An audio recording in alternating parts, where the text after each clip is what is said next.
Eh bien, bonjour à tous et bienvenue sur Monde Mystérieux. Alors voilà, aujourd'hui une vidéo très spéciale et très intéressante puisque je vais me rendre sur la pyramide de Cholula, telle qu'elle se nomme ainsi.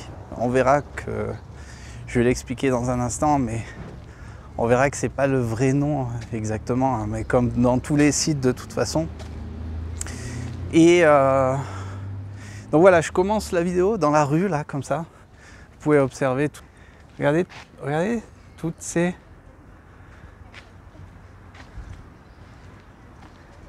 je sais pas, toutes ces belles peintures. Parce qu'on peut pas les qualifier de graffiti. Enfin oui, on peut les qualifier de graffiti, mais je trouve que c'est des magnifiques peintures. Ceci dit, donc voilà, je commence ici dans la rue parce que voilà, j'explique vite fait. C'est l'un des premiers sites que j'ai connu au Mexique. Donc la première fois que je suis allé voir la... Merci. La première fois que je suis allé voir la pyramide de Cholula, c'était accrochez-vous, c'était en 2004. Vous imaginez 2004. Donc 2004, voilà, je vais le mettre là. 2004, putain, j'avais rien en fait. J'avais aucune connaissance de ces monuments, j'avais rien du tout. Donc ça a été l'une de mes premières pyramides que j'ai connues en fait, et dans ma vie et au Mexique. Voilà, donc je vais me foutre à l'ombre. Voilà, et ben voilà, j'ai décidé de retourner regarder. Donc voilà, ce que vous voyez en face, c'est bien évidemment l'église qui se trouve au sommet de la pyramide. Alors, on est bien d'accord, on revient sur des discussions, des théories qu'on avait exposées dans Monde Mystérieux dans le passé, que c'est pas un hasard en fait. Et je vais juste vous faire un petit zoom, je vais m'arrêter là, comme ça, hop, oui. Voilà. Vous voyez cette église? Alors apparemment c'est la Iglesia de los Remedios, donc apparemment des remèdes. C'est comme ça que ça s'appelle. Voilà, l'église des remèdes. Bon, je suis en plein milieu de la route, j'essaie de bouger un peu. Donc voilà, j'essaye de commencer ici puisque je ne sais plus comment ça se passe à l'entrée. Donc je me dis pourquoi pas faire une vidéo comme ça dans la rue pour commencer cette visite. Voilà, donc on va se rendre sur ce site qui est énorme, puisque je vais donner quelques explications par rapport à d'autres pyramides qui se trouvent dans le monde. Allez, hop. Voilà. Allez, le site archéologique est énorme, hein. Il est énorme. Mais donc il y a pas mal d'explications que je vais vous donner tout au long de cette visite, et en faisant aussi des comparaisons, par exemple à la pyramide de Khéops, parce que voilà, pour faire court, cette pyramide, elle fait le double de Khéops, hein. Voilà, pour faire court, je vais expliquer dans un instant. Donc voilà, on va rentrer sur le site, on va voir comment ça va se passer. On va rentrer dans des tunnels, je vais expliquer tout ça dans un instant. Et vous m'excuserez de la voix, j'ai un peu de tout. Toujours pareil, comme chaque année, suite aux climatisations des bus de Mexico. Et ici, donc, je me suis retrouvé à Puebla, puisqu'on va du côté de Oaxaca, et je me suis dit autant faire une petite escale à Puebla, donc ici à Cholula, pour vous montrer cette magnifique et grande pyramide. D'ailleurs c'est comme ça qu'ils l'appellent, hein, la grande pyramide. Voilà, je vais faire un petit... Cette place elle est pas mal, je vais vous faire un petit 360, regardez. Hop. Hein, comme je le disais, le site est énorme, et on va se rendre tout en haut, ici, ce que vous êtes en train de voir. Voilà. Comme vous le savez, je peux pas on ne peut pas rentrer parce qu'en fait, la pyramide en elle-même s'est faite en, en plusieurs étapes et on ne va pas pouvoir voir toutes ces étapes, mais on va essayer de rentrer dans les tunnels et surtout accéder à l'église qui est tout en haut. Voilà, allez, à de suite. Bon, allez, c'est parti. Hop. Alors, je le répète un petit peu, donc j'ai de la toux, comme chaque année à cause des clims des bus. Ils mettent les clims vachement fortes et donc du coup j'ai une petite extinction de voix.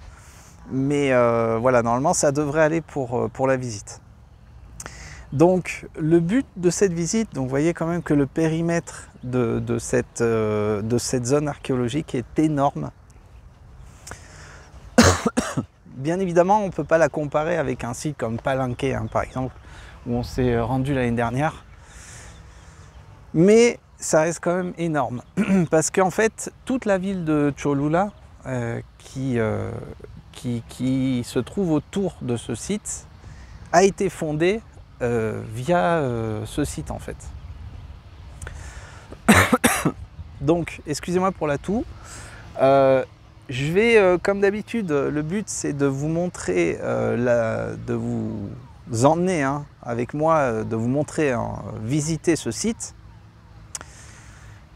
Et je vais essayer de vous expliquer, sans trop rentrer dans les détails, en espérant que j'ai pas énormément de tout pendant tout le long de la visite. Normalement, ça devrait aller.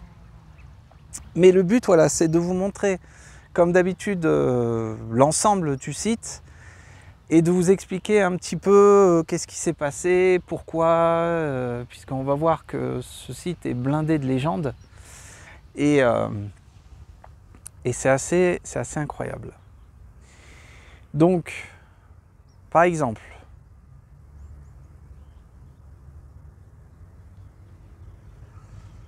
voilà, là on voit quelques structures,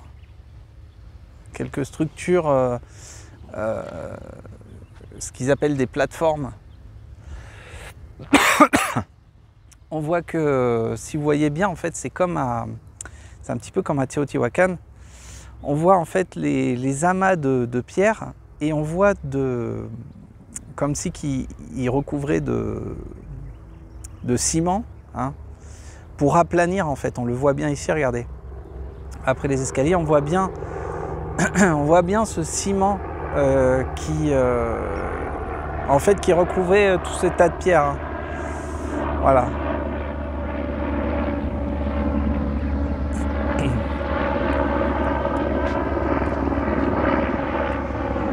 On va laisser passer l'hélicoptère. L'hélicoptère qui part.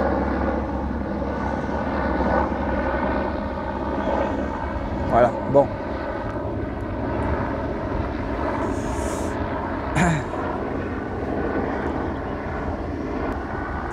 Donc bon, voilà le but. Le but, comme à chaque fois, c'est de vous emmener donc sur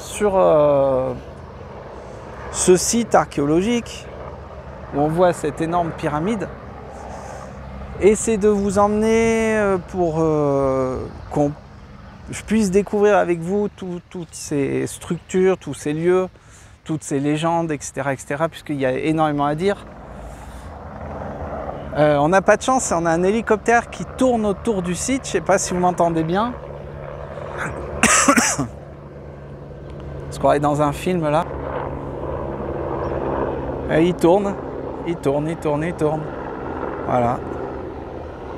Bon, là apparemment il s'en va, donc ça devrait aller. Donc voilà, le but c'est de vous emmener, hein, comme chaque année, sur ces sites pour qu'on puisse découvrir ensemble.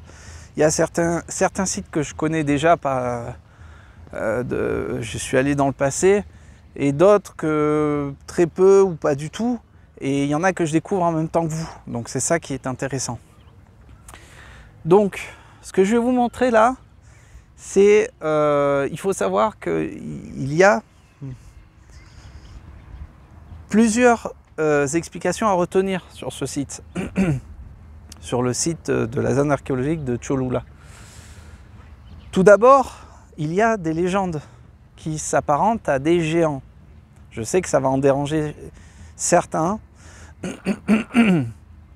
mais pourtant c'est vrai. Je l'expliquerai dans un moment. Mais ce que je vais vous montrer là, c'est apparemment à la base, cette pyramide, du moins ces plateformes, ces temples, étaient dédiés justement pour le dieu Tlaloc. Voilà. Donc je le rappelle, Tlaloc, c'était le dieu de la pluie. Hein, Tlaloc. Donc, regardez, je vais vous montrer. Et là, c'est plusieurs plateformes, plusieurs escaliers qui regroupaient des temples. Et on voit comme c'est magnifique. On peut s'imaginer qu'il y avait peut-être un puits ici, on ne sait pas. Mais il faut savoir que tout ceci était à la base ou des petits temples pour honorer certaines divinités ou des habitations. En fait, on retrouve un petit peu le même système que Teotihuacan, qu'on a vu il y a pas mal d'années. On avait été sur le site il y a 2 ans. On était retourné sur le site pour vous faire une vidéo en direct. Et donc chaque site ont leurs propres explications. Regardez le minou qui dort. Je ne sais pas si vous allez le voir. Il y a un petit chat, je ne sais pas si vous le voyez. Un petit chat qui dort. Et pour moi, c'est pas anodin. C'est pas anodin que le chat dorme ici. Parce qu'on retrouve les mêmes, par exemple, architectures qu'à Teotihuacan, où quand on avait été excusez-moi, quand on avait été en 2018 à Veracruz sur le site de Tajín, et on retrouve les mêmes constructions en fait. Voilà. Alors on peut s'imaginer là où il y a mon doigt. Alors je sais pas si il est où mon doigt. Là où il y a mon doigt, on peut s'imaginer que toute cette partie c'était ou peint ou avec des bas-reliefs. Malheureusement, il n'y a plus rien. Tout est tombé avec le temps et les intempéries. Mais on peut s'imaginer que toute cette partie, il y avait des bas-reliefs en fait. Voilà. Bon. On va tourner un petit peu autour. Je vais essayer de vous montrer un peu tout dans l'ensemble. Je sais pas trop si je vais pouvoir tout vous montrer, mais c'est pas grave. On va essayer de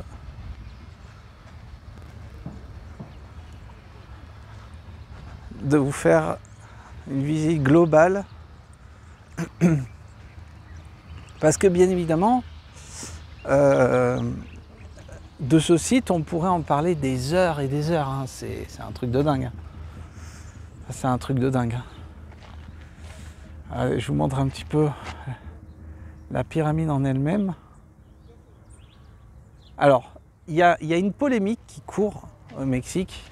Et ça, je voulais absolument vous en parler. Alors, il y a des explications, mais il y a pas, ils disent pas...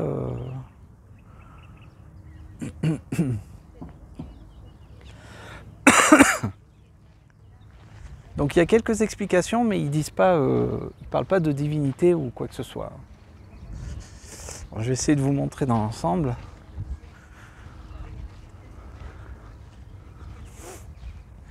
Et là, regardez, ce qui est dingue. Alors ça, c'est dingue, ça. Alors ça, regardez. Ça vous parle pas, ça? Alors ça, c'est un truc de dingue. C'est un truc de dingue et en plus, elle est en dehors du... Là, je découvre en même temps que vous, en fait, et je suis assez surpris puisque...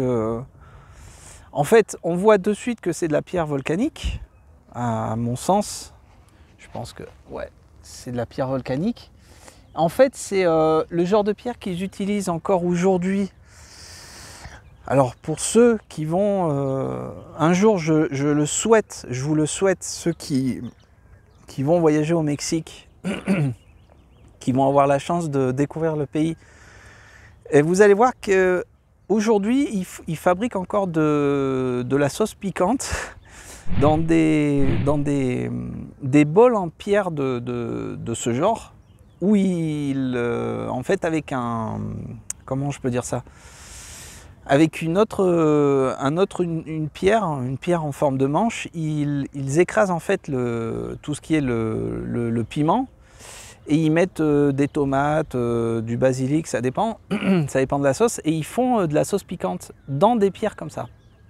Bon, là en l'occurrence, je sais pas, c'est quelque chose qui est plutôt cassé, mais on voit carrément le point central, et ça tombe comme ça, comme si c'était pour faire couler de l'eau.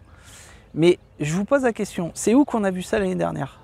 Hein, ça, on l'a vu carrément dans le site de Texcoco, hein, carrément. C'est un truc de dingue. C'est un truc de dingue. Et honnêtement, vous voyez, ce qui me surprend, c'est que cette pierre, voilà, nous chercheurs de monde mystérieux, cette pierre est peut-être l'une des plus importantes du site parce qu'elle donne des indices et elle est en dehors en fait de ce que vous ne pouvez pas accéder. C'est quand même un truc de dingue. Bon, je ne vais pas m'arrêter toute la vidéo sur cette pierre, mais vous voyez quand même, il y a souvent des indices comme ça importants en fait qu'on retrouve comme ça nulle part, un peu par hasard en fait. C'est un truc de dingue. C'est un truc de dingue. Enfin bon, bref. Je me casse parce que les gens ils me regardent bizarrement. Donc voilà, bon. Je vais revenir un peu. Alors, comme je le disais, je vais vous montrer globalement hein, toutes les plateformes, tous les lieux, c'était des lieux de cérémonie, où ils vénéraient des divinités. Et bon, je vais vous raconter un petit peu les légendes aussi qu'il y a par rapport à tout ça. Hein. Il existe une grosse polémique qu'il faut absolument que je vous parle ici au Mexique, puisque pour les Mexicains, enfin du moins les chercheurs et peut-être les archéologues, pour les archéologues mexicains, au Mexique, il n'y a aucune pyramide. Pour les archéologues mexicains, les chercheurs, il n'existe aucune pyramide. C'est seulement des plateformes construites, en fait. Des plateformes, voilà. Pour eux, une pyramide, c'est en forme de pointe. Bon, ok, on va dire ça comme ça. Et si je voulais vous le dire, c'est parce que tout ce qu'on va voir aujourd'hui, ce n'est que plateforme sur plateforme. Hein. Je vais vous expliquer ça dans un instant. Bon, il faut savoir que ce site de Cholula était autant important que le site de Teotihuacan à l'époque. Et apparemment, alors je ne peux pas vous donner des dates précises, mais ils disent que ce site sur lequel on est, là, sur lequel on est en train de marcher, a été bâti entre 300 et 100 avant Jésus-Christ. Donc le site aurait commencé à être construit entre 300 ans et 100 ans avant Jésus-Christ. J'ai pu lire que le site a 3500 ans, vous comprendrez pourquoi. Et d'autres, j'ai lu qu'il avait 1500 ans. Vous voyez, c'est pas très clair, c'est pas très net. Alors hop, je vais faire une petite vue. Et là, c'est le drame. Voilà. Là, c'est le drame. Vous allez me dire, mais pourquoi Hervé, c'est le drame? Ben, regardez bien. Regardez bien. Là, ce que vous êtes en train de voir, c'est carrément... c'est un espèce d'hôtel, en fait. Une espèce de porte, c'est bizarre. Mais vous voyez, le plus troublant, moi, quand je vois ça, par exemple, hop, regardez tous ces symboles. Vous savez à quoi ça me fait penser quand je vois ça? Ça me fait carrément penser à des symboles mayas. Hein? On est bien d'accord. Voilà. Et là, on en a tout autour. Hein? Ça fait vraiment penser à une influence qu'il y a eu, mais plutôt Maya, quoi. L'influence Maya. Bon. Impossible de vous dire aujourd'hui, mais quand je vois ça, je me dis, ok, il y a eu une influence Maya sur le site. Bon. Autre drame, et là c'est encore le drame, ouais, regardez, quand vous tapez sur Google, hein, quand vous tapez sur Google littéralement site archéologique de Cholula, les premières photos qui vous sortent, c'est celle-ci. Voilà. C'est carrément... moi, je vois ça. On voit l'influence toltèque, l'influence mexicas. Pardon, mexica. Mais je me dis, voilà, la sculpture en elle-même, c'est assez troublant.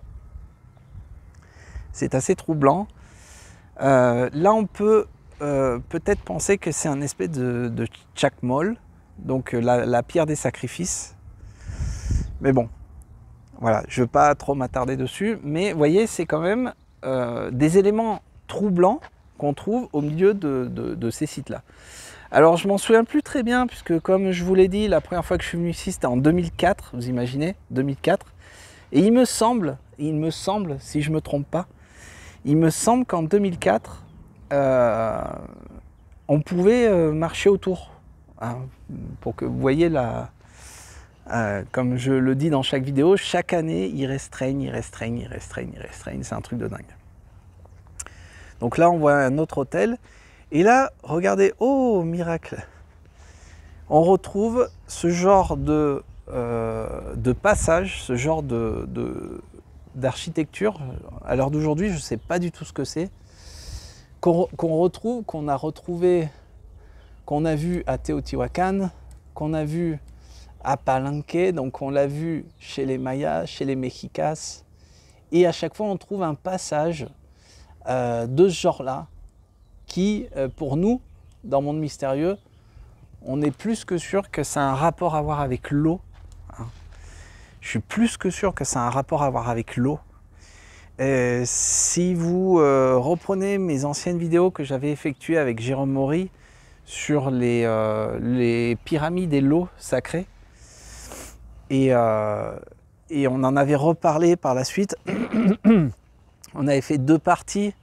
Je vous invite à les voir, c'est assez intéressant puisque je pense que là on a encore une preuve ici à Cholula, dans l'état de Puebla, que ces constructions ont bien un rapport à voir avec l'eau. Voilà, donc c'est assez incroyable.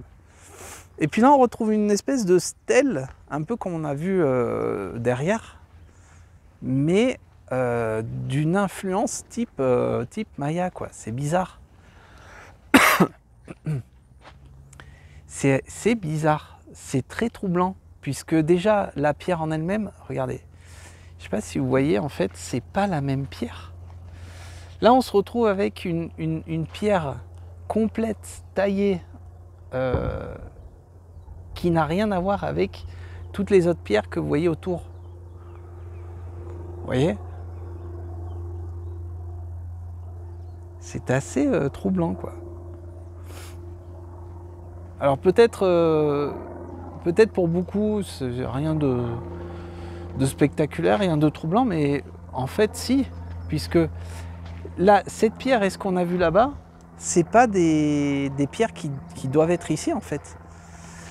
Donc est-ce que les Mayas ont eu une influence sur ces sites? Je sais pas du tout. Mais là, j'insiste là-dessus, hein, regardez. J'insiste là-dessus, les amis. Vous allez me dire que j'ai la grosse tête. Regardez, quand je vois ça, pour moi, c'est Maya. Hein. Pour moi, c'est Maya, carrément. Il n'y a pas à chier. Excusez-moi pour les expressions, hein, je me lâche un petit peu. Il n'y a pas à chercher loin. Pour moi, ça, c'est Maya. c'est tout. Et qu'est-ce qu'une stèle Maya vient faire sur un site archéologique aztèque, en fait, puisque les Mexicas étaient les Aztèques. Et alors, ils ne savent pas trop, hein, ce site a été construit entre les Aztèques, donc les Mexicas, et les Toltecs. Hein. Voyez, on retrouve encore ce système de puits, là, de puits, je veux dire, de canal pour l'eau. Et imaginez 2 secondes. Imaginez 2 secondes que quelque part, à l'intérieur de ces structures, parce que là, ce qu'on voit très clairement, hop, je recule un petit peu la caméra, je recule encore un petit peu la caméra, hop. Imaginez 2 secondes. Là, ce qu'on voit là en face, c'est pas une pyramide, hein, c'est une plateforme. Hein.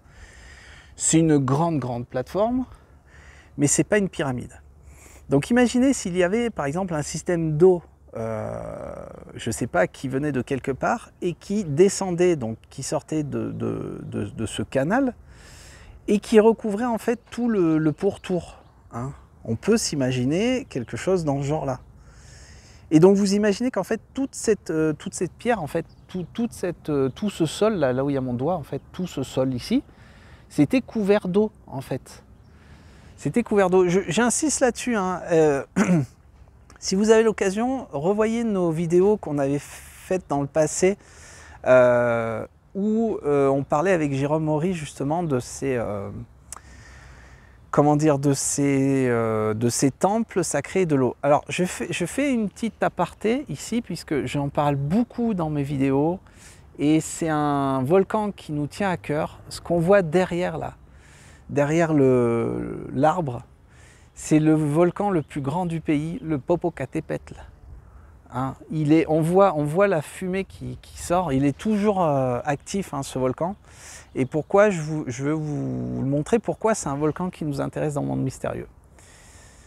Ah, pourquoi c'est un volcan qui nous intéresse dans le monde mystérieux? Parce que c'est l'un des plus grands volcans du pays déjà. Il y a énormément d'observations d'ovnis qui sortent et qui rentrent dans ce volcan. Ils ont placé des caméras nocturnes tout autour du volcan et ils voient à longueur de temps des ovnis qui rentrent et qui sortent du volcan. Alors, est-ce qu'on peut parler d'ovnis? Je ne sais pas. En tout cas, on peut parler de phénomènes PAN, ce qu'on dit chez nous en France, phénomène PAN ou phénomène PANI, c'est-à-dire phénomène aérospatial non identifié, donc de lumière ou autre, qui sortent de ce volcan. Donc il faut savoir qu'ici dans l'état de Puebla, c'est là où on trouve ce volcan. Et ce volcan nous intéresse énormément puisque d'un point de vue géométrique, sur Terre, il a une influence aussi géométrique, géodésique, mais il faudrait que je vous l'explique avec d'autres vidéos puisque, comment dire, la latitude où se trouve ce volcan, à la même latitude dans d'autres parties du monde, il y a d'autres volcans ou des pyramides qui sont à ces endroits bien précis sur Terre. Vous voyez que il n'y a rien de hasard, c'est pour vous dire, juste pour vous expliquer que toutes ces constructions que vous voyez sur Terre ont été placées à ces endroits bien précis où il y a, je dirais, un point énergétique, où il y a quelque chose de précis. Je vais inviter quelqu'un dans le monde mystérieux, ça s'est pas encore fait, à chaque fois on repousse. Je vais inviter quelqu'un dans le monde mystérieux qui connaît énormément ces choses-là, qui donne des conférences, que je suis souvent en communication avec lui. C'est Nantes, voilà, d'ailleurs si Nantes, si tu vois cette vidéo, je te passe le bonjour. Et il va très bien nous parler de ces choses-là, puisqu'il s'y connaît beaucoup sur le sujet. Et j'ai hâte qu'il vienne dans le monde mystérieux pour qu'il vous en parle. Alors voilà, je vais retourner là, puisqu'on retrouve cette même pierre. Vous voyez, qu'est-ce qui s'est passé ici? Mais qu'est-ce qu'il s'est passé? Regardez, on voit ces constructions que l'on peut dénominer mexicas, donc comme on retrouve à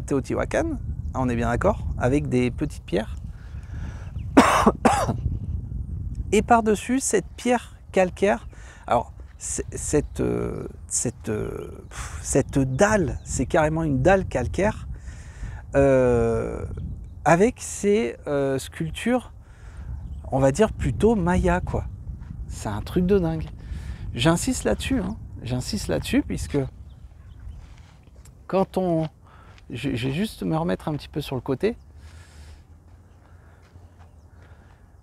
Regardez, quand on voit ce genre de symboles, on les retrouve aussi hein, chez les Mexicas, mais c'est vrai qu'on peut se poser la question qu'ils ont eu une influence plutôt maya ici. C'est un truc de dingue. Bref. Donc je vais continuer la visite et pas trop m'attarder ici, puisque à la fin de la visite justement, on va monter tout en haut et on va voir l'église justement, parce que j'aimerais vous montrer cette église qui se trouve au sommet.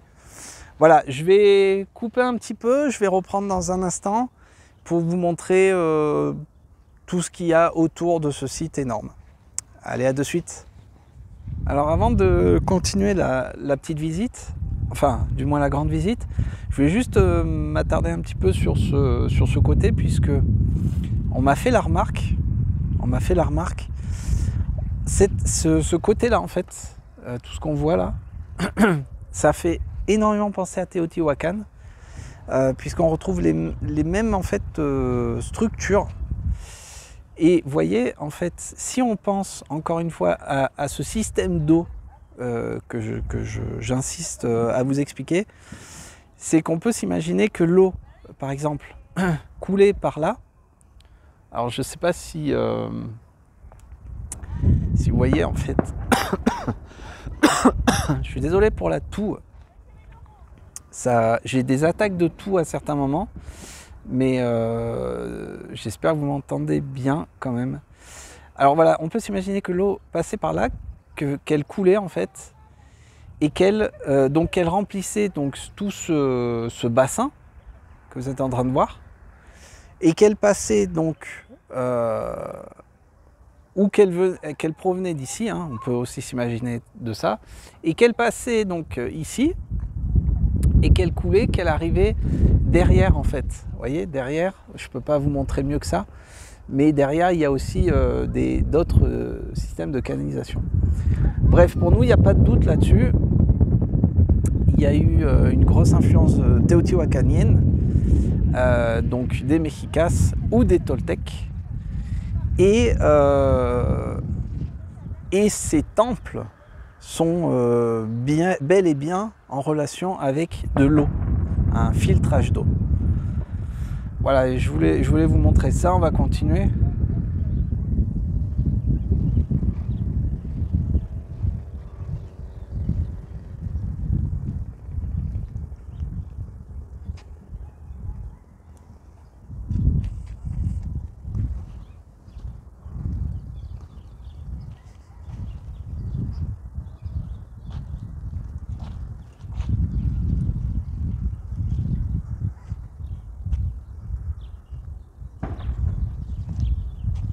Donc en fait ici il y avait une offrande, en fait ils ont retrouvé 2 squelettes avec des sépultures tout simplement. Allez savoir pourquoi de cette façon, c'est assez étrange, hein. Ce lieu est assez étrange. C'est à n'y plus rien comprendre.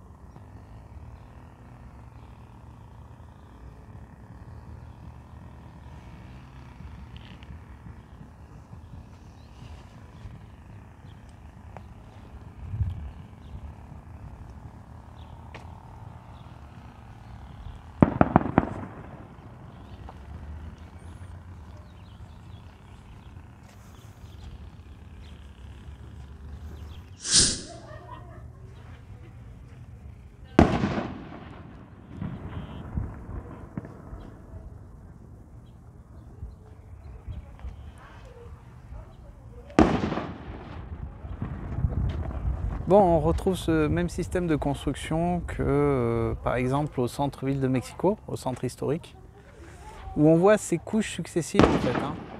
Quand on voit ces couches successives de parements, mais c'est à n'y plus rien comprendre au niveau de l'architecture, puisqu'on retrouve l'influence mexica, on retrouve l'influence toltèque, on retrouve l'influence maya, il y a un peu de tout en fait, là, on comprend plus tellement. C'est assez troublant.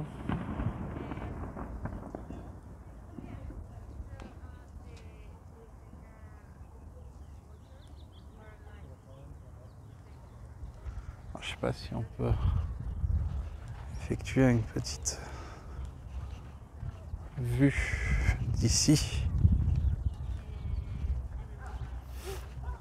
Puisqu'on se dit si ces couches successives en fait c'était en fait des cultures différentes. Je sais pas si on peut voir l'intérieur. Donc on voit encore d'autres escaliers à l'intérieur.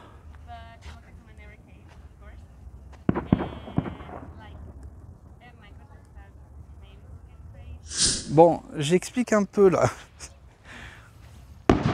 N'ayez pas peur des feux d'artifice. Il faut savoir que ici à Puebla, ils fêtent une fête que je ne me rappelle plus le nom, qui en fait tous les 31 mai chaque année, ils font des grandes fêtes. Et d'ailleurs, il faut souligner que ici à Puebla, c'est la seule ville du Mexique où il y a le plus d'églises. Accrochez-vous, à Puebla, il y a au moins 365 églises. Est-ce un hasard encore ce chiffre, 365? Je ne sais pas. Bon. On va continuer avec, avec la musique, la fanfare, les feux d'artifice, etc., etc. On va essayer de continuer à vous expliquer. Regardez, ces infrastructures assez incroyables. Mais c'est à n'y plus rien comprendre. J'insiste là-dessus. J'insiste là-dessus. C'est à n'y plus rien comprendre.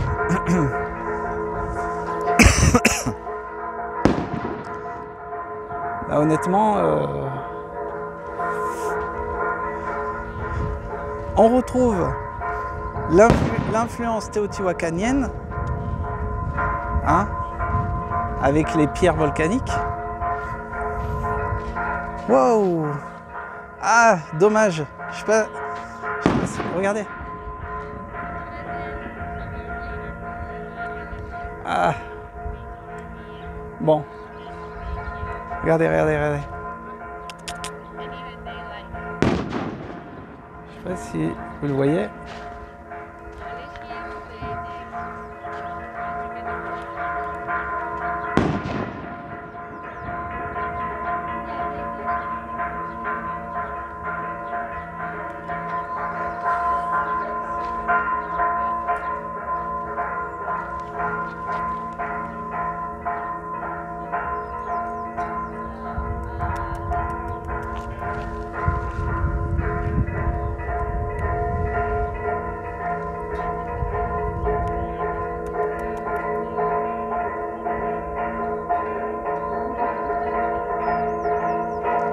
Bon, après avoir fait le petit coucou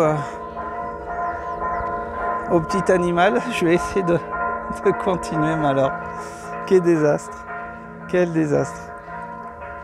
Bon, alors, voilà, c'est à n'y plus rien comprendre, puisque si on part du principe qu'il y a eu plusieurs successions sur ce site, avec plusieurs constructions, donc, pourquoi recouvrir? Parce qu'on voit bien que, logiquement, on ne peut pas faire une rampe d'escalier avec un mur comme ça devant, vous êtes bien d'accord? Donc, la question que moi je me pose, quand je vois ce genre de construction, je me dis, bon, c'était quoi le but de faire plusieurs constructions les unes après les autres? Et surtout de les recouvrir. Vous voyez? Et sur tout ce site, c'est comme ça de partout en fait. de partout, c'est la même chose. On va retrouver une construction après l'autre. Voilà.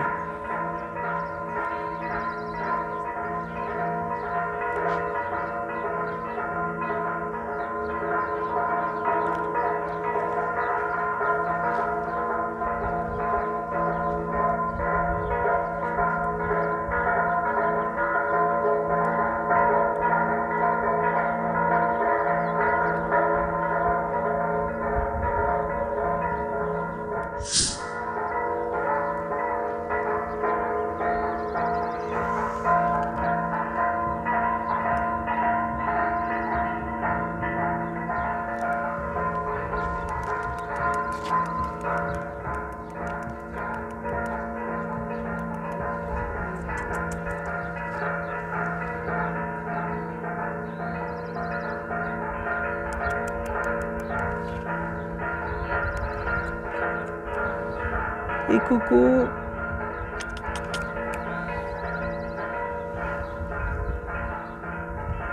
Ah, bon bah il a très chaud. Il a très chaud. Le petit écureuil. Il est beau, hein.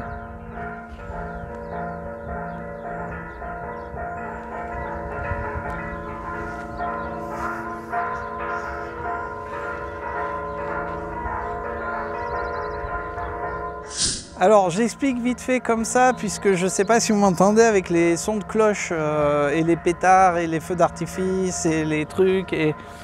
Donc on va rapidement se rendre dans la pyramide, enfin dans les tunnels de la pyramide. Je vais expliquer pourquoi ils ont fait ces tunnels. Là en fait, toute cette... Regardez. En fait, tout le long du site, on retrouve ce genre de construction qui représente les différentes étapes d'occupation de ces tribus qu'il y avait à l'époque. Mais voilà, ça fait tout le tour du site. Et bien évidemment, c'est en relation avec les étapes qu'on retrouve dans la pyramide de Cholula. Voilà. Donc c'est assez incroyable, parce que vous voyez que c'est énorme hein, quand même. Et aujourd'hui, bon... Pour moi, ce sont un peu des constructions à n'y plus rien comprendre, mais j'aimerais comprendre le sens de ces constructions. On voit quand même l'évolution de ces...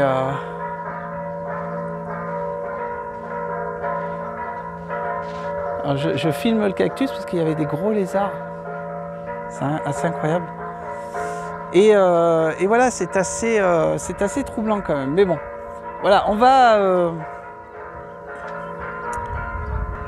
va pas s'attarder trop ici devant le site de la pyramide. On va se rendre directement sur la pyramide et on va essayer de voir. Je vais essayer de vous montrer en rentrant dans les tunnels comment cette pyramide a été construite. Et puis on va se rendre à la fin, bien évidemment, à l'église qui n'arrête pas de sonner derrière nous. Allez, on continue. Bon, alors que j'étais en train de marcher pour me rendre sur la plateforme qui a été restaurée, regardez, je vois cette espèce de rainure. C'est carrément une rainure qui a été faite en pierre, mais pourquoi faire ce genre de rainure ici, quoi? Donc vous voyez, c'est les constructions en elles-mêmes, c'est à n'y plus rien comprendre. C'est pour ça qu'à chaque fois je dis que c'est assez mystérieux, c'est assez troublant, puisqu'on ne comprend pas le sens en fait de ces plateformes et de ces constructions en fait. Pour moi, ça a une relation avec l'eau, mais allez savoir. Vamos, chicos.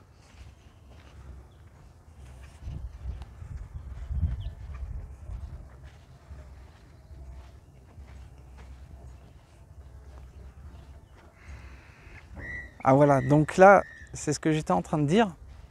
Donc là, en fait, on se rend directement sur une plateforme. Si ça n'a pas changé, on peut monter dessus. En 2004, j'étais monté dessus. Et non, je pense pas. Et cette plateforme a été complètement restaurée. Ah.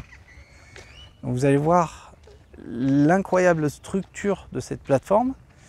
Mais je pense qu'on ne peut plus monter maintenant. Allez savoir, mais je pense que c'est... À l'heure où je vous parle, non, on ne peut plus monter. C'est bien dommage.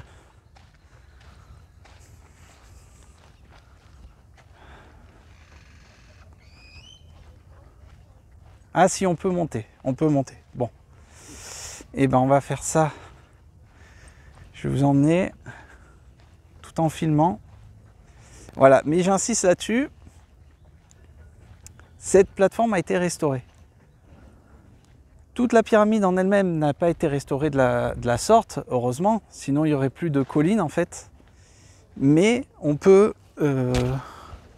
voir que cette partie, juste cette partie a été restaurée. Hein. Vous voyez, c'est quand même assez incroyable. On va monter, hein. Je vais vous emmener tout en montant.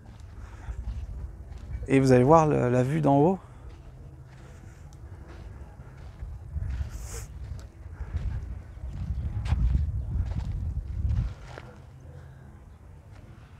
Il y a des petits écureuils de partout.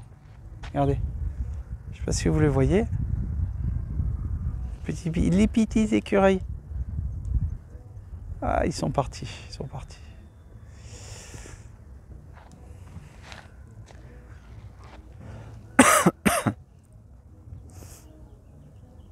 Voilà, donc ça, ils expliquent que ça a été fait en fait en 450 après l'âge du Christ. Ils appellent ça l'édifice numéro 7. Hein. À chaque fois, ils leur donnent ou des noms ou des numéros. Mais bon, voilà. En tout cas, ça a dû être restauré ou dans les années 60, 70 ou 80, comme chaque temple. Regardez l'écureuil, mais en fait, c'est blindé d'écureuils ici. Regardez, je ne sais pas si vous le voyez, il est à l'ombre.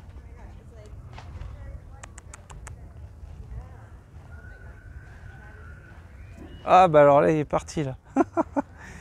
Bon. Allez, on va monter.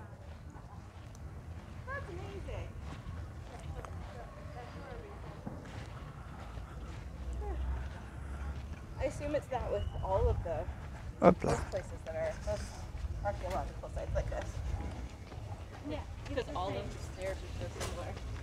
Hop là. En même temps que je monte.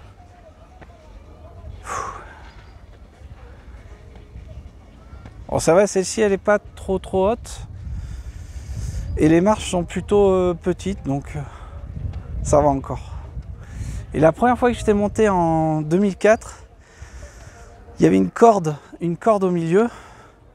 Je m'étais aidé de la corde à l'époque.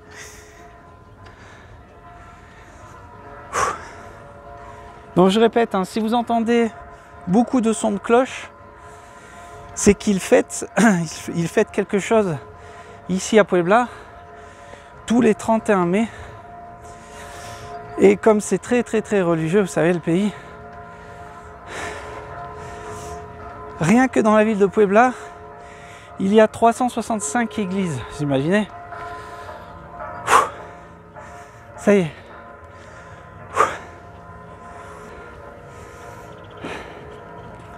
Rien qu'ici, déjà, si on regarde, si on fait un petit panoramique, qu'est-ce qu'on voit le plus? Des églises.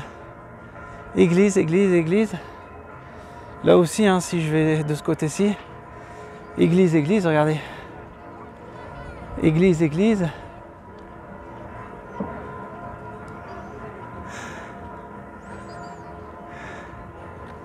Et voilà quoi.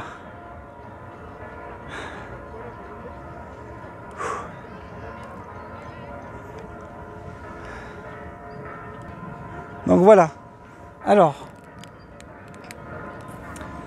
donc, on va s'aventurer encore plus dans la pyramide. On va accéder au tunnel qui se trouve à l'intérieur de la pyramide. Je vais expliquer à l'intérieur de ces tunnels pourquoi il existe ces tunnels, qui les a construits, pourquoi. Et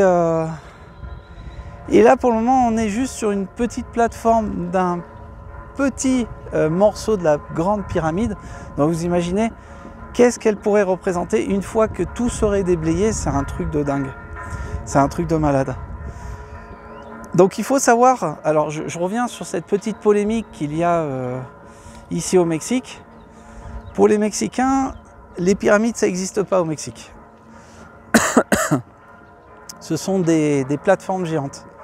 Voilà. Donc Pour les Mexicains, ce sont des plateformes construites ou des plateformes géantes.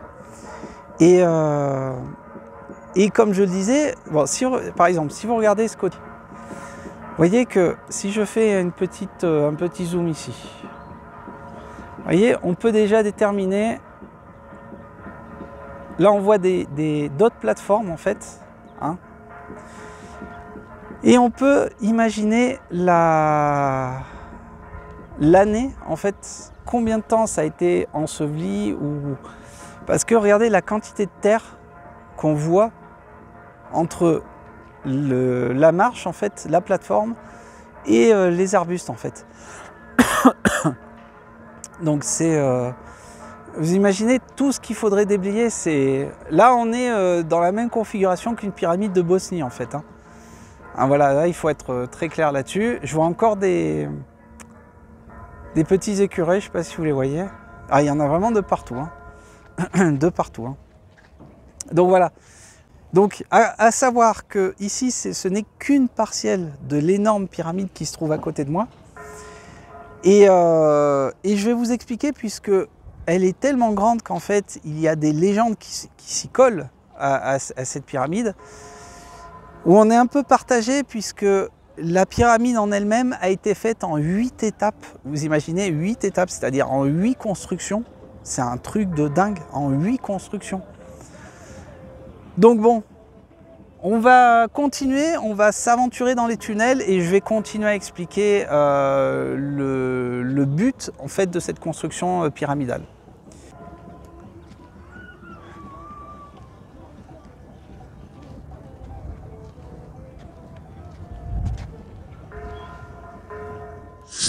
Allez hop, c'est parti, on se jette.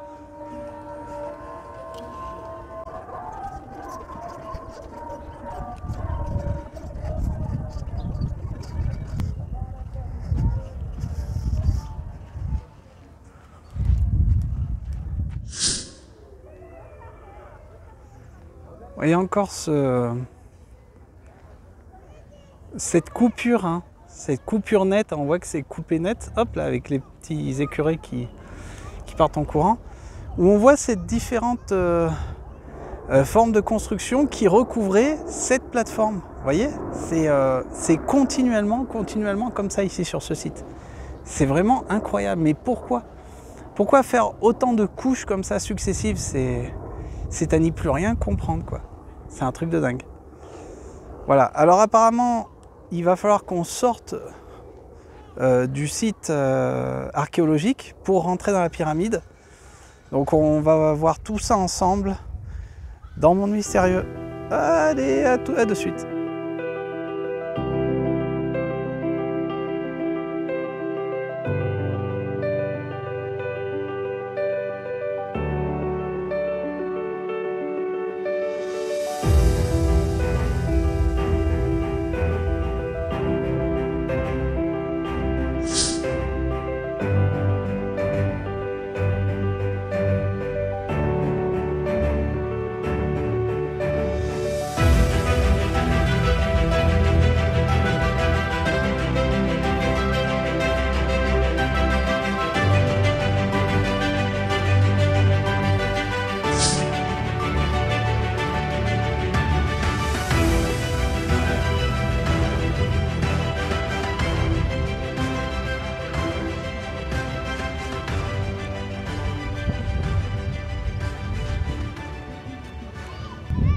Bon, du coup, grosse déception. C'est l'année des déceptions là, dans Monde Mystérieux, puisque entre ce qu'on a vu au monument à la Révolution, donc à Mexico, et ce qui nous arrive ici à Puebla, là on n'a pas de chance. Ce voyage au Mexique 2024, on n'a pas du tout de chance, parce que où ils restreignent de plus en plus, on n'a pas accès, ou carrément il y a des choses qui n'existent plus, qu'on pouvait faire avant et qui n'existent plus aujourd'hui. Donc j'explique un petit peu. On a dû sortir du site archéologique. Donc vous voyez la porte de sortie là. La porte de sortie ici, c'est la porte de sortie officielle. Et en fait, on ne peut plus rentrer dans les tunnels. Voilà. Donc du coup, malheureusement, je ne vais pas pouvoir vous montrer ces tunnels, mais je vais vous les expliquer en montant au sommet de la pyramide, puisqu'on va quand même, je vais vous emmener voir l'église. Désolé pour la toux, j'ai des attaques de toux. J'ai des moments où ça va et j'ai des moments où j'ai des attaques de toux.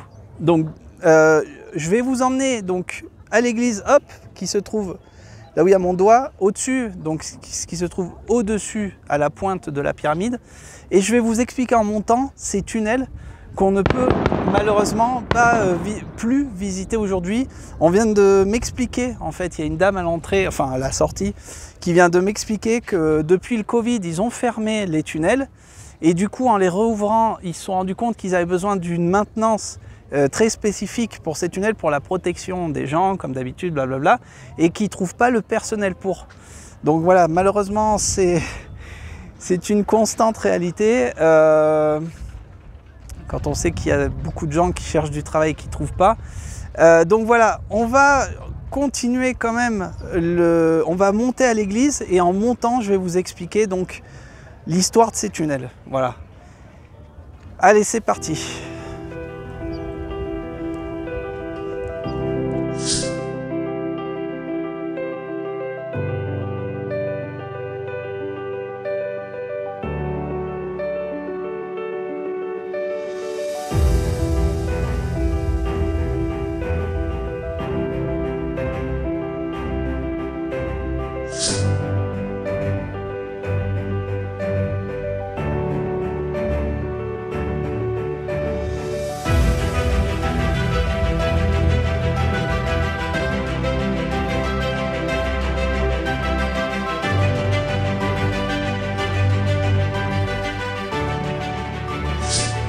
Hop, on va...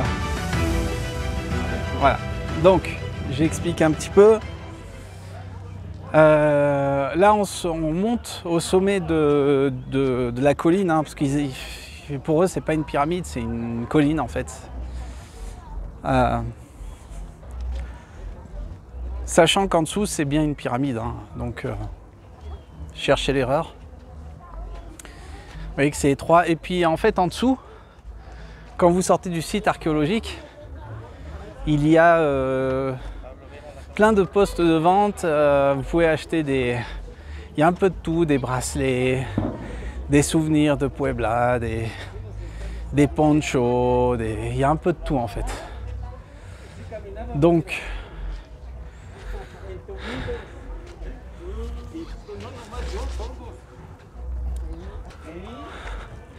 voilà, du coup, ouais, c'est vachement étroit. Donc du coup, vous pouvez voir voilà, la place qui est là derrière moi. Vous pouvez trouver tout type de souvenirs. Alors c'est vrai qu'au début, quand j'ai connu le pays, j'ai acheté énormément de choses. Des ponchos, des sombreros, tout ce que vous voulez. Des petites statuettes, Et puis finalement, je me dis, mais pourquoi m'encombrer? Et c'est vrai que j'en achète un peu moins. J'en achète toujours, mais un peu moins. Donc, je vais expliquer un petit peu les tunnels qu'on ne peut pas accéder aujourd'hui. Merci, encore une fois, merci au Covid.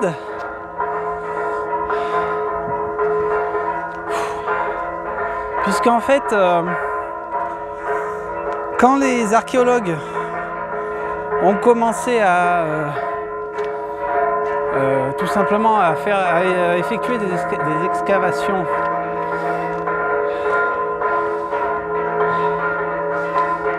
enfin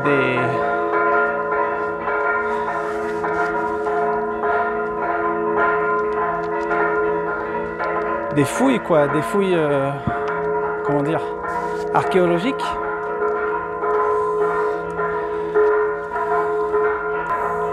Je mets comme ça parce que c'est extrêmement chaud. Donc quand ils se sont rendus compte qu'il y avait des structures à l'intérieur de la colline, ils ont décidé de percer en fait la colline. Et ils ont construit des tunnels de 1931 à 1956. Pas de chance aujourd'hui. Entre le bruit des cloches et le bruit des... Ah non, pas de chance. Hein.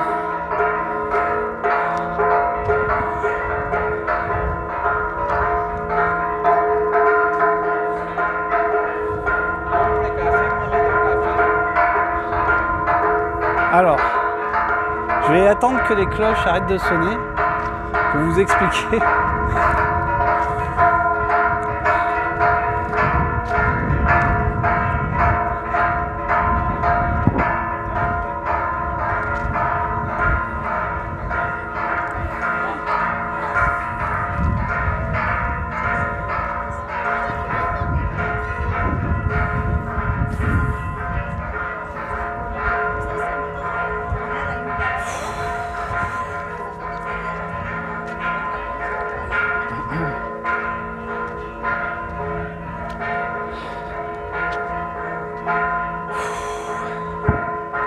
Ah, c'est étroit, hein.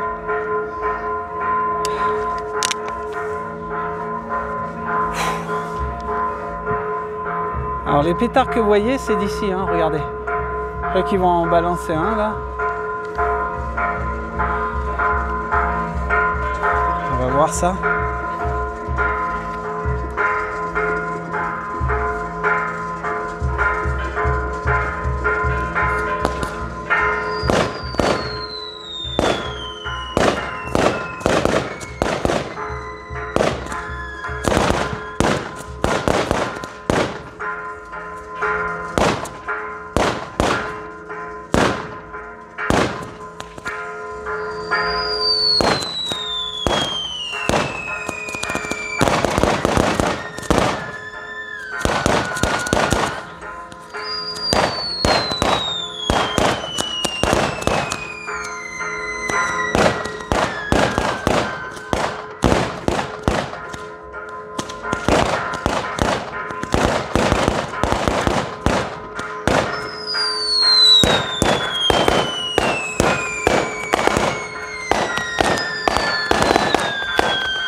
c'est pas fini. Ah, celui-là, il réveille. Bon. On va essayer de bouger un petit peu. Ah putain. Bon, je vais expliquer un petit peu. Alors là, c'est exceptionnel. Ça, c'est quelque chose typique d'ici en fait. Je vais me mettre juste sur le côté. C'est quelque chose typique d'ici. Alors je sais pas si vous voyez. Alors là il n'y a plus rien. Bon, j'espère que vous m'entendez. Du coup j'ai la chemise qui est pleine de... Bon. Ah, le calme. Bon, je vais essayer de continuer ma vidéo. Bon. Alors là, ce que vous venez de voir, c'est... Déjà, c'est exceptionnel. Ça, vous n'allez pas le voir dans toutes les vidéos, même dans des reportages sur le Mexique. J'essaie de m'arrêter là un petit peu. Parce que là, ce que je vous ai filmé sans le vouloir, c'est vraiment quand ils font des fêtes ici entre l'État de Puebla et de Tlaxcala, c'est les feux d'artifice traditionnels en fait. Mais je ne sais plus quelle fête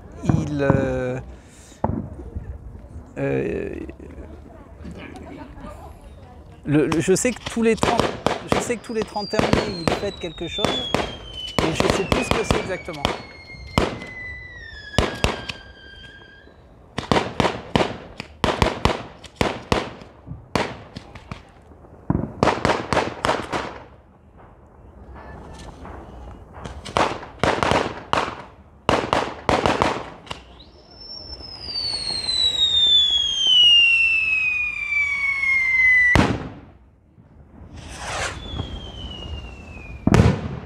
Ah, celui-là, il réveille. Bon.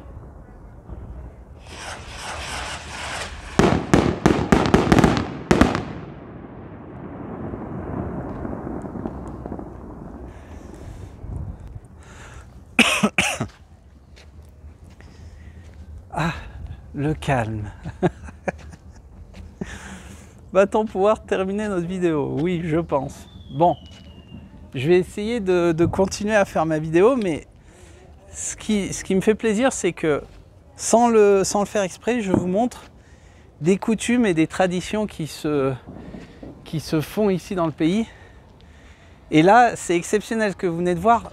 Moi, j'ai connu ça donc en 2004, au début des années 2000, quand j'ai connu le pays. Et allez, ça continue là. Et en fait, ici, dans cet état du Mexique, entre Puebla et Tlaxcala, c'est vraiment les traditions d'ici, là, ce que vous venez de voir. Bon, on est au pied de l'église, on va juste monter les dernières marches, et puis on va rentrer dans l'église et je vais essayer de reprendre ce que j'étais en train de vous expliquer. Allez, c'est parti.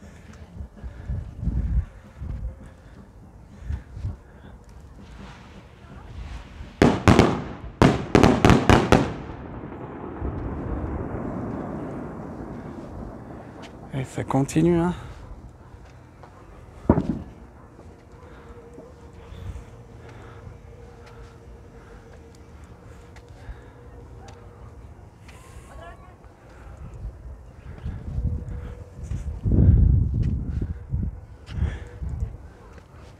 Bon.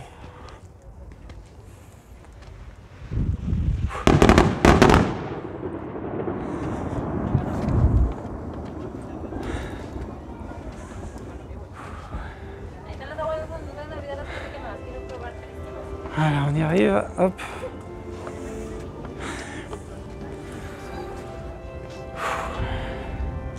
Et ils vont jouer aussi de la musique, donc on aura tout vu aujourd'hui.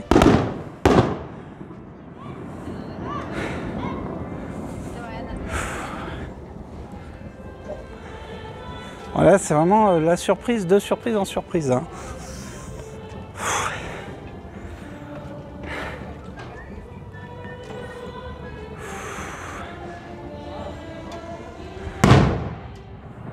Ah, celui-là il réveille.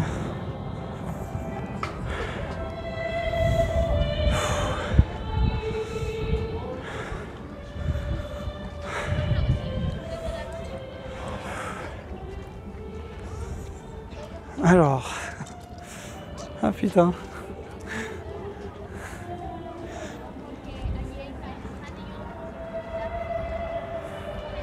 Bon, du coup, il n'y a plus de pétards. On va pouvoir continuer à raconter notre petite histoire sur la pyramide. Vous voyez quand même cette église magnifique. Hein. Donc, l'église des remèdes, hein, c'est comme ça qu'ils la surnomment. La Iglesia de los Remedios. Et on a de la chance aujourd'hui, on a la fête, les festivités, on va avoir de la musique, on a eu les pétards, on a tout aujourd'hui. On a tout. Donc bon, on a plutôt de la chance, je dois dire. Je vais essayer de terminer ma vidéo avant que la musique commence et je vous filmerai la musique, comme ça fera une clôture de vidéo parfaite.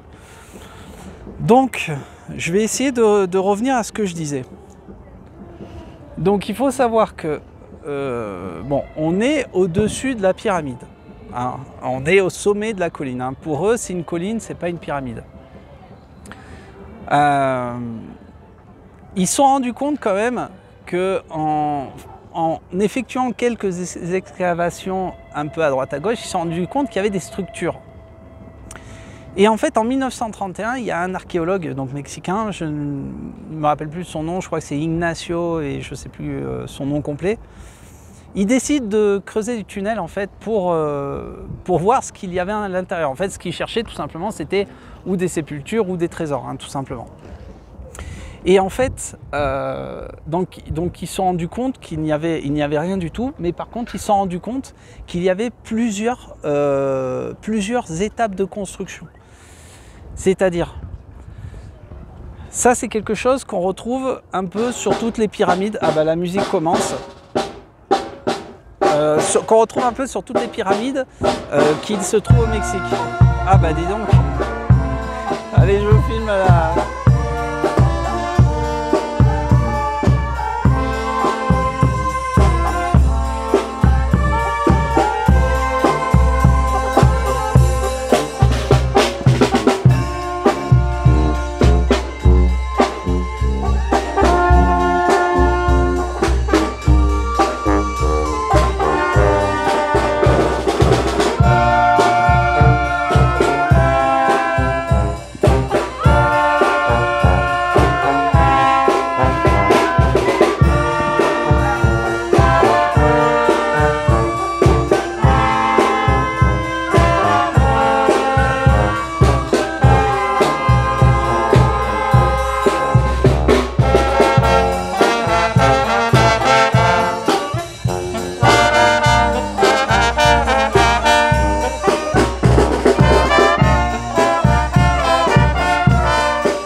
Bon, alors, je sais pas s'ils vont jouer de suite de la musique ou s'ils vont attendre un petit peu pour que je puisse clôturer ma vidéo.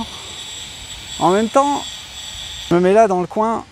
En même temps, c'est exceptionnel. Je suis content de vous montrer tout ce qui se passe là. Là, on est vraiment dans le cœur de la culture.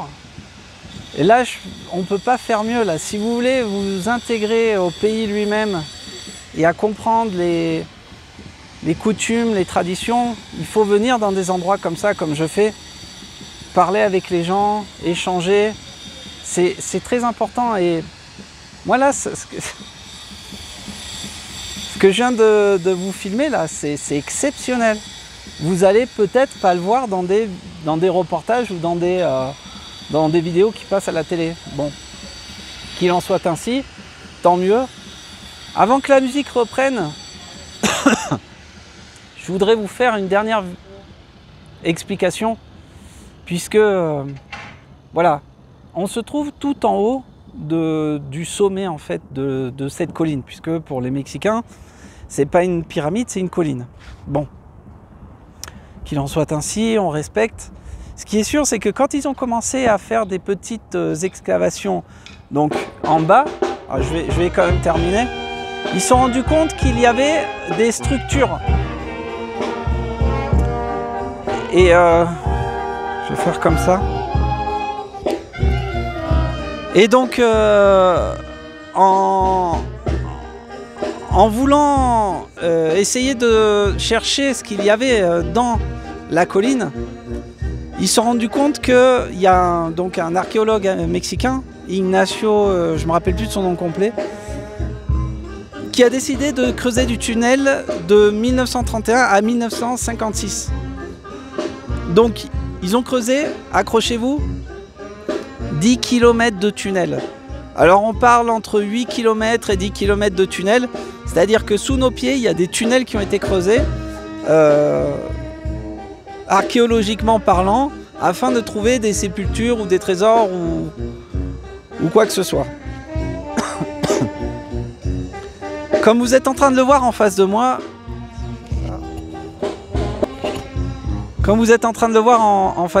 il y a bien une église encore sur ce sommet de pyramide. Et comme vous le savez tous, ce n'est pas un hasard, puisque ces lieux-là ont été bâtis vraiment sur des lieux bien précis sur Terre, et le plus souvent là où il y a des points énergétiques. Vous voyez ce que je veux dire? Donc, je vais remettre mon micro.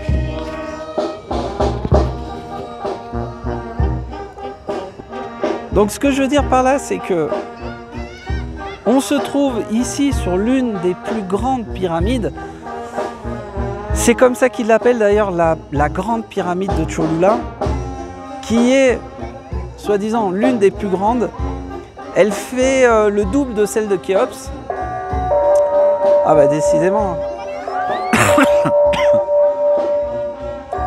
Donc il faut savoir que celle de Khéops, elle fait dans les 230 mètres de côté, plus ou moins. Hein.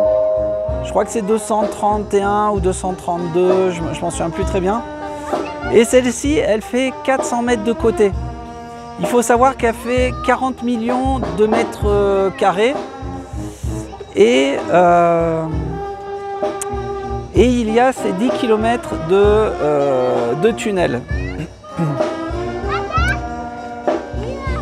Comme je le disais, la pyramide en fait elle a été faite en 8 étapes, c'est-à-dire que plus vous creusez et plus vous allez voir les 8 étapes de pyramide. Pourquoi?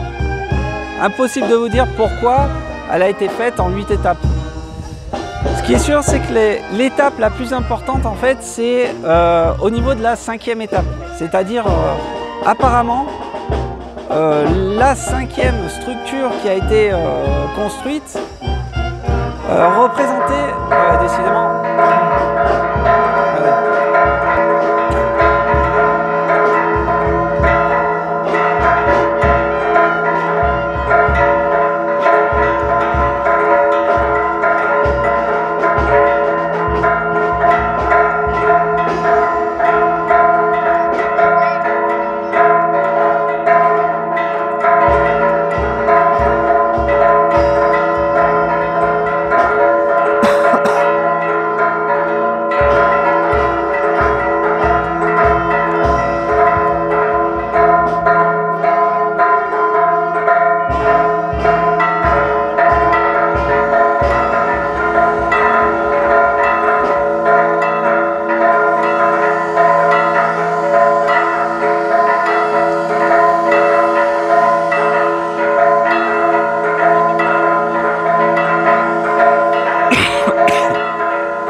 Bon, voilà, je suis revenu sur la place qui se trouve au pied de la pyramide. Donc vous voyez, la place quand même elle est énorme. J'ai quand même toute la place pour moi pour faire une vidéo tranquille et je vais clôturer la vidéo parce qu'en haut c'était pas possible. Un coup c'est les tambours, un coup c'est les feux d'artifice, un coup c'est les trompettes, un coup c'est les cloches, un coup c'est les maçons qui disquent. Ah, stop. Donc je finis ma vidéo ici. Voilà, tout ça pour vous dire.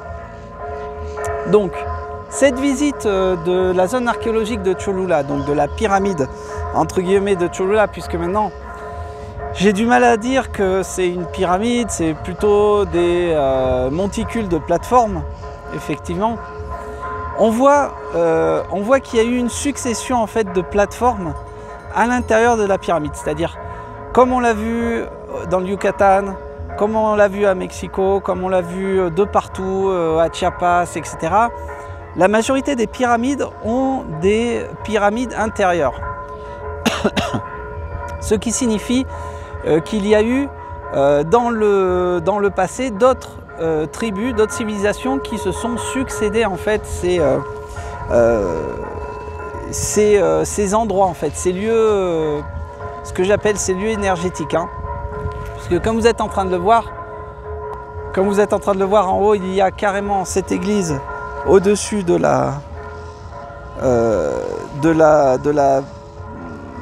ce sommet de colline en fait, hein, de cette pyramide. Ce qu'on appelle nous pyramide, mais maintenant on a un petit doute là-dessus. Bref. Quelque chose avant de finir cette vidéo, je voulais vous parler de 2-3 choses qui est important quand même. Comme ils disent que c'est une pyramide, comme ils disent que c'est la plus grande, hein, elle est d'ailleurs surnommée la Grande Pyramide. Les légendes mexicas racontent que cette pyramide a été faite, en fait, a été construite par le dieu Chelua. Alors, il est souvent représenté comme un géant de couleur bleue, un bleu. Allez savoir pourquoi, encore une fois, géant bleu, hein, encore une fois, qui était en fait vénéré, hein, par les populations qui se sont succédées. Il faut savoir que dans la cosmogonie des anciens Mexicas, il y avait des géants. Je sais que ça va en déranger beaucoup d'entre vous, mais il y avait des géants qui se sont succédés et qui par la suite, suite à des pluies diluviennes, à des catastrophes naturelles, ont disparu. Hein. Et dans les écrits des Mexicas, ces géants étaient représentés, étaient appelés comme les Quinametzin. Hein, les Quinametzin. D'où le nom, l'appellation Quinametli, qui voulait représenter, en fait, qui voulait dire géant. Hein. Allez savoir qui a fabriqué ce genre de pyramide énorme. C'est à n'y plus rien comprendre. Il faut savoir que là, parce que par exemple, aujourd'hui, je vous dis, voilà, c'est la pyramide de Cholula. Hein, c'est comme ça qu'on l'appelle, la pyramide de Cholula. Mais en fait, son véritable nom, je vais vous le dire, c'est Tlachihualtepetl. Tlachihualtepetl, qui signifie en fait la colline faite à la main, hein, ou plutôt la colline construite à la main. Donc son vrai nom, c'est pas la pyramide de Cholula, c'est la pyramide de Tlachihualtepetl. Voilà, ça c'est à retenir, c'est très important. Et puis il faut savoir que Cholula, c'est pas non plus le vrai nom d'ici, bien évidemment. C'est le vrai nom avant la conquête espagnole, avant l'arrivée des conquistadors. Le lieu s'appelait Atl Chololian. Voilà. Donc ce que je vous ai expliqué, on le reverra dans d'autres vidéos. Là aujourd'hui c'est compliqué avec les festivités qu'il y a eu au sommet. J'ai la voix qui est complètement naze, donc j'ai du mal à vous expliquer les choses. Mais surtout, restez connectés les amis. Je sais qu'on a du mal à s'organiser cette année, mais c'est pour des raisons bien précises. On vous réserve tout de même de belles surprises, alors restez connectés et je vous dis à très bientôt dans Monde Mystérieux. Merci à tous les amis, allez à très vite.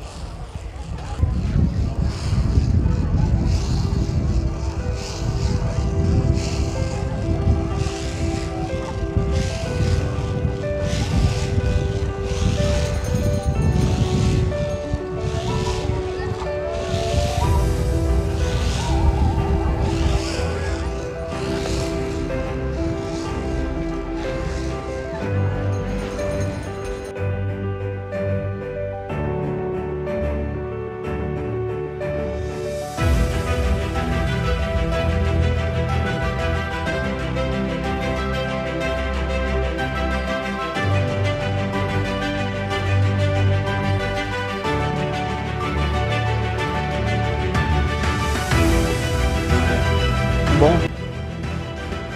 allez, on va essayer de terminer le plus rapidement possible avant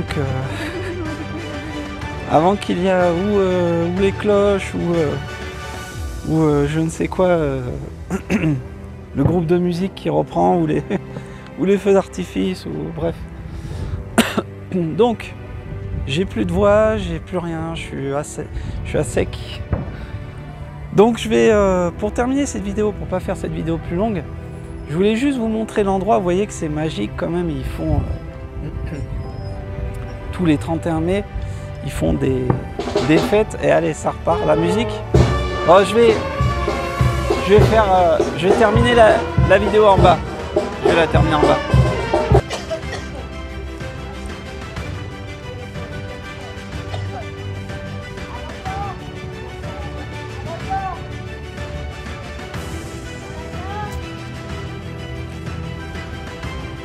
Bon ben voilà, la fête est finie, on rentre au Vercail.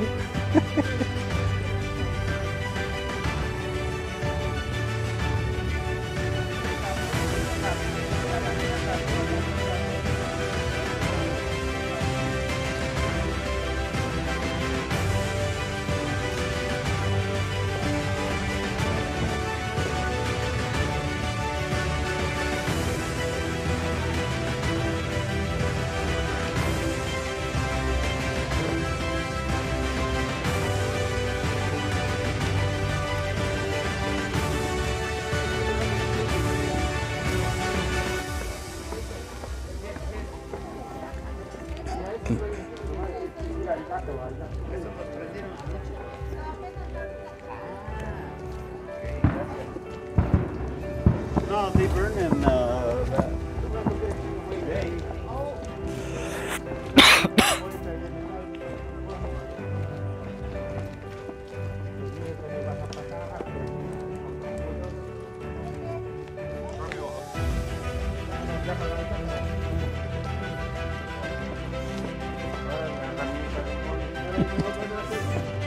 C'est pas ça.